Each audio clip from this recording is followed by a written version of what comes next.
Live from WTVO Rockford and your home team, Eyewitness News at 5 starts now. For a third day, strong storms rocked the state line. This morning, the violent weather claimed a woman's life. We'll show you what happened. And investigators name the woman found dead inside a Loves Park apartment earlier this week. Her alleged killer is now behind bars. Plus, I didn't think that it was like death was imminent in the next 24 hours. an animal on the brink of death gets a second chance at life. Meet a young pup and those working to bring her back to health. Good evening, I'm Eric Wilson. Mimi Murphy is off tonight. A third round of storms slammed into the state line this morning. Chief Meteorologist Candace King's keeping an eye on yet another front right now. Let's check back in with her for more on that. Candace. Yeah, Eric, I wanted to show you some of the storm reports that we had from just this morning. The wind damage, the strong winds. We had a 60-mile-per-hour wind gust reported here in Rockford, 52-mile-per-hour wind gust in Rochelle, and even some localized stronger wind gusts really kind of picking up steam once it got a little bit further to the east of the area. But those thunderstorms this morning caused quite a bit of damage on top of the damage we had from yesterday evening's thunderstorms and the storms we had on Monday. Right now, things are fairly quiet. There is a tornado watch out until actually 8 o'clock this evening. That is for Greene and Rock counties in southern Wisconsin. While we have been fairly quiet, our atmosphere has been a little slow to kind of recover from those thunderstorms this morning, which has kept us with that relatively clear sky, although starting to see some of those flatter cumulus clouds begin to work in. We do have a few severe thunderstorm warnings now just to the west and northwest of us in Iowa and southwest Wisconsin. That is a continuation of the storms that were severe in central Wisconsin here earlier this afternoon. That feeding a little bit more into the instability as it's built up over Iowa. Now, we do have a little bit of a lid or a cap on our atmosphere, and I wanted to show you this outside. You're starting to notice a little bit more of that cloud cover coming in. That might help a little bit. However, we do have a cold front and some strong winds coming in up above, so that will help kind of erode away at that cap a little bit as we go through this evening. So let's time this out. As that line begins to fill in, might be pushed back a little bit closer to about 7, 8 o'clock here in the Rockford area. Could be a little sooner back off to the west, and these will continue to press through as we head through about 9, 10 o'clock this evening. Eric, our biggest threats with these thunderstorms, again, going to be that damaging wind and maybe some hail. Isolated tornado, that risk is still there, but I think right now it's a little more high to the west and to the northwest of us. Another round of thunderstorms possible for some tomorrow, or much more quiet for the weekend. So I've got the full forecast coming up here a little later. One of these days, things will calm down for you and the weather team. Candace, thanks. And as Candace mentioned, yesterday's and this morning's storms caused quite a bit of damage across the state line. There were dozens of downed trees. Some fell onto and blocked roads. Others took down power lines and knocked out electricity to thousands of customers. ComEd crews worked through the night to restore most of the power. One tree is being blamed for the death of a Rockford woman at a local mobile home park. Rachel Perry's been following this story all day. Rachel, what have you learned? Eric, I'm told the 55-year-old woman was in the back of the trailer when the tree fell during this morning's storm. 3 others were rescued, but she didn't make it. A tree had fallen on a mobile home within this mobile home park. Winnebago County Coroner Bill Hintz says the call came in just before 11 a.m. at the Rockford Riverview Mobile Home Park on South Main. We were advised that the occupant inside is a 55-year-old female from Rockford, and that she was discovered deceased within the trailer. The woman was pronounced dead on the scene. He tells me it took several minutes for them to actually locate her in the home. The fire department had requested extrication using a tree company to come to help remove the tree. It was a rather large tree that we had to remove to gain access to her. While Hintz says a tree did fall on the trailer, he can't say an exact cause of death just yet. I'd rather not speculate just yet what happened. I mean, we can kind of guess, but I think for her and for the family, we should do an autopsy to know exactly what happened. I did try to speak with management and those working at the scene, but I was told to leave. An autopsy is scheduled for tomorrow, and we will keep you updated as the story develops. Eric? Thanks, Rachel. Candace is watching the latest round of storms, as we've already mentioned. She'll give us updates throughout the night. If you're away from the TV, make sure you download the First Warn Weather app. You can get alerts no matter where you are that way. It is free for Apple and Android. The woman found shot to death in Loves Park earlier this week has been identified publicly. She's Yashriana Bell Young. The 24-year-old was killed inside a Venus Street apartment late Monday night. Investigators say this man, 25-year-old Cameron Frazier, pulled the trigger. Frazier turned himself in to police Tuesday. He reportedly had a prior relationship with Bell Young. Frazier is charged with first-degree murder. He is being held in the Winnebago County Jail and is due in court September 7th. A bicyclist is badly hurt when a car hit him this morning in Rockford. This happened at Broadway and 18th Street. Police found the 56-year-old man lying in the road. He was taken to a local hospital where he is in critical condition. Police tell us the driver of that car stayed at the scene and called 911. The driver told officers he was on Broadway when the victim crossed right in front of him. No word on any charges. Happening right now, the community gets a chance to talk directly with the finalists for Rockford's Top Cop. Larry Lapp, Jonathan Lewin, Carla Red, and Kurt Wisenand will all be on hand. It got underway at 5 at Riverfront Museum Park. Red and Wisenand currently work for the department. Lapp is a retired deputy special agent in charge with the FBI. Lewin is a senior public safety advisor for the First Responder Network Authority. All four took part in a virtual question and answer session last month. Tonight's meet and greet wraps up at 7. Some small businesses in Illinois trying to recover from the pandemic will have a chance at financial relief. The $250 million Back to Business grant program was unveiled this morning. It will offer companies access to money to help offset losses due to COVID-19 and help bring back workers. Grants will range from $5,000 to $150,000. Restaurants and taverns, hotels, art businesses, and organizations will get priority. These are grants, not loans, so not a single cent has to be paid back. Much like the big grants in 2020, which helped over 9,000 small businesses in over 600 communities statewide, the Back to Business grants will provide growth capital for some businesses and a lifeline for others. The application process officially opens next Wednesday. People spotted a seriously hurt stray dog running around parts of Winnebago County last week. When someone finally caught her, an animal welfare organization immediately rushed her to the vet. Alexis Carpello met with the stray and the woman taking care of the animal before the pup went into surgery today to hopefully save the dog's life. She was within 24 hours of not living. Meet Monty. Last week, she was a stray on the run, hobbling on only 3 legs in pretty bad shape.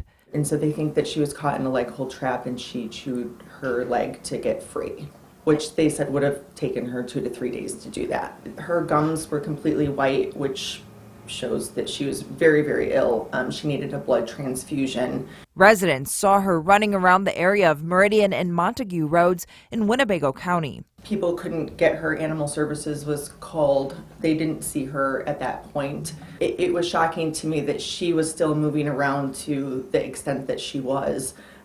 Being that close to death. Care for Pets Executive Director Stephanie Hicks says the only option was to amputate Monty's leg. They told me right away, we don't know that she's going to make it even though we're doing all of this. Monty went into surgery Wednesday morning. The goal is to get her healthy. Her leg it needs to come off. Amputation is pretty straightforward and the recovery is pretty quick. Vets guess she's only 1 to 2 years old. She's definitely a little bit nervous with new people, but she's very, very docile and sweet. Hicks is hopeful this sweet girl will be able to make it to her forever home. And then she'll be ready for adoption. And there are people interested, shockingly. Reporting in Winnebago County for your home team, I'm Alexis Carpello. Not so shockingly when you look at that face. If you want to follow Monty's journey, we've shared the link to the organization in this story over at mystateline.com. Now, your first warned weather forecast with Chief Meteorologist Candace King. Well, temperatures for us this afternoon able to recover back into the upper 80s, that heat index in the 90s and even the triple digits for some this afternoon following the severe weather we had come through earlier this morning. With the sunshine today, that actually helped to kind of put a little bit of a lid on our atmosphere as that was worked over from some of the storm activity here this morning. We're also starting to see a little bit more cloud cover work in from the west and northwest. A live look with our Mercial SkyTrack camera now out at the Poplar Grove Airport. That might actually work a little bit in our favor to kind of keep those thunderstorms off to the west from getting a little too feisty here later this evening.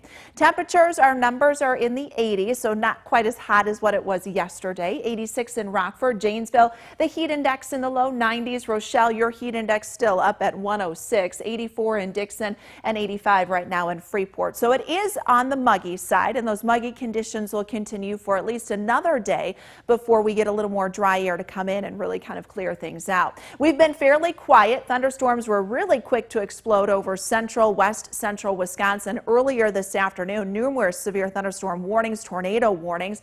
Those have weakened and really kind of faded away here over the last couple of hours. But the southwestern end, the tail end of that storm activity starting to bubble up a little more. We've got a couple of severe thunderstorm warnings out now. One just over Dodgeville, Wisconsin, there in southwest Wisconsin, and then just to the southwest here of Dubuque. A little less of a cap, actually no cap on the atmosphere, no lid on the atmosphere back over Iowa. So those thunderstorms really starting to get going. As they move to the east, we might start to see them kind of break away a little bit at that lid that we have here over northern Illinois. That combined with a cold front and some stronger winds aloft, we should start to see things kind of develop a little more over the next couple of hours. So I do anticipate thunderstorms to move in here as we do go through this evening. Timing might be pushed back a little bit, so we might be looking at maybe a little more of a 7, 8, or even 9 o'clock timing. We do still have that enhanced risk for severe weather. Our greatest impacts here with these thunderstorms would be mostly high winds. You've got hail, isolated tornado threat, but that's more on the lower end. So let's time this out here as we go through this evening. You see that line kind of holding together, although breaking up just a little bit as we do get further into this evening. So 7, 8 o'clock here. We might see by about 6 o'clock maybe some thunderstorms getting close to southwest Joe Daviess County and western Carroll County. But here's that line working in through about 8, 9 o'clock. Again, wind would be our biggest concern, along with some heavy rain because we've got a lot of moisture here in the atmosphere. Those will continue to pass to the south as we get closer towards the midnight hour, and then things will begin to dry out as we head into tomorrow morning. Tomorrow will be another hot and humid day. That cold front kind of retreats back north, but then comes back south during the afternoon. With it coming south, we might see a little bit more of a southern shift in some of these thunderstorms here, kind of forming more south of the Rockford area. So for our southern counties, DeKalb, Ogle, Lee, and Whiteside during the afternoon and evening tomorrow, and then pressing a little more to the south there. That's actually where we do have that slight risk for stronger thunderstorms more over central Illinois this time. Marginal risk, so a lower end with that cold front coming in for northern Illinois here for tomorrow afternoon. So still fairly mild tonight. We're down to 70 degrees. We'll keep that thunderstorm risk here in the forecast for this evening. And again, that severe risk is there, but watching how much that cap or that lid holds on our atmosphere. Temperatures tomorrow back up near 93. The heat index again could come close to 100 degrees for some, but Eric, it breaks. We get rid of it for the weekend. Low 80s here, fairly comfortable, and those overnight lows too will be in the upper 50s and low 60s. That will carry us into at least the first part of next week. Now, the Napleton Sports Desk with Sports Director Scott Lepper. Well, the White Sox like their chances in the playoffs with Lance Lynn and Carlos Rodon as their top two starters, but now there's a little concern about Rodon. He's been put on the 10-day injured list with shoulder fatigue. The Sox expect him to only miss 2 starts. And tomorrow night, the Sox, of course, will be in Iowa for the Field of Dreams game against the Yankees. Here's a look at the 10,000-seat temporary stadium they'll play in. Tony La Russa will not be at the game. He'll be attending a relative's funeral. Bench coach Miguel Cairo will serve as the Sox manager. Lance Lynn, the American League's leader in earned run average, will be the Sox starting pitcher. Should be fun. Whenever you play the Yankees, no matter where you're at, it's going to be a fun game. So, just do whatever I got to do, get there and see what the field's all about, and then go get ready to pitch. Now remember, you can see the Field of Dreams game on Fox 39. The pregame coverage begins at 5 o'clock. The game begins at 6. This afternoon, the White Sox closed out their series in Minnesota. Twins rookie pitcher Bailey Ober stymied the Sox lineup with shutout baseball into the 6th inning. The game was scoreless in the 6th. That's when Jorge Polanco got a hold of a pitch from Jose Ruiz and gave it a ride. Polanco's 21st home run. It was the only run of the game. The Twins took it 1-0. Cubs and Brewers will have another go-at-it tonight at Wrigley Field. Jake Arrieta and Corbin Burns are the starting pitchers. The Bears, they had a little company today in Lake Forest. They held a joint practice with the Dolphins. They'll work out together again tomorrow, and then Saturday they'll meet at Soldier Field in the first preseason game. Here's another feather in the cap of Rockford Park District's Luis Matus. He's been elected to the board of directors for the United States Youth Soccer Association. Matus is the general manager of Mercy Health Sports Corps 1 and Sports Corps 2. My high school football previews continue later this evening. I will preview the Rochelle Hubs at 6 o'clock and the Hononegah Indians at 9 and 10. That's sports. We'll be right back. Candace will have a final look at weather in just a sec, but first, here's a look at what's coming up on News Nation. Tonight on the Donlin Report, new mask drama across the nation. The fiery debate at a public meeting in Texas. We're live with the county commissioner who was kicked out of a meeting and the judge who decided to override the governor's mask ban. Now here's Leland Vittert with a preview of On Balance. Thanks, Joe. Chicago crime becomes a conversation nationwide. The state attorney here, Kim Fox, joins us live in studio for an exclusive interview. What she has to say about the city's violent crime spike. That's coming up on Balance tonight, followed by News Nation Prime. Catch News Nation tonight on cable and satellite stations you see here. You can also head to newsnation.com. Once again, you have severe weather on the mind. In fact, that's 3 days in a row. Yeah, we're watching some thunderstorms off to the northwest in Iowa and southwest Wisconsin. We've got a little bit of a lid on the atmosphere right now, but starting to see that weekend, so that could be a sign that we might see a little more activity here kind of bubble up over the next couple of hours. Some good news I do want to relay, though. There was an issue with some of the weather radios here for the area. Those have all been restored. So the Chicago National Weather Service, the transmitters are all back up and running, so those weather radios will be working. Maybe put to use later tonight. Good to know. Thanks, Candace. Stay safe.